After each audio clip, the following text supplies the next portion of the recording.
Good morning, YouTube.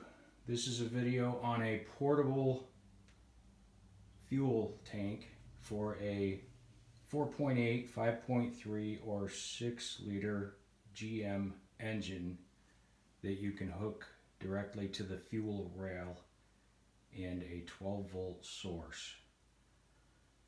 I made this and I have a couple of these. They are great if you want to hear an engine run. If you have a truck that's out in a field or a junkyard and you can't get to the fuel tank, or the fuel pump in that vehicle is broken, this is what I have come up with, and it works well. I have taken a fuel pump from a 2003 Chevy pickup.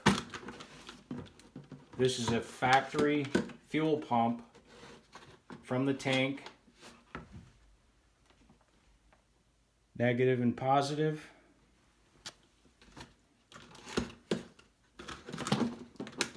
I've also used this to run my Monte Carlo on my YouTube page.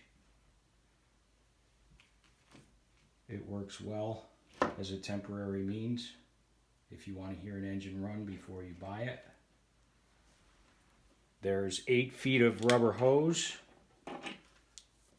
that goes down into this fuel jug, and then there's just positive and negative, and it works great. Hope you enjoy this, and just remember, LS does not mean laundry soap. Thanks for watching.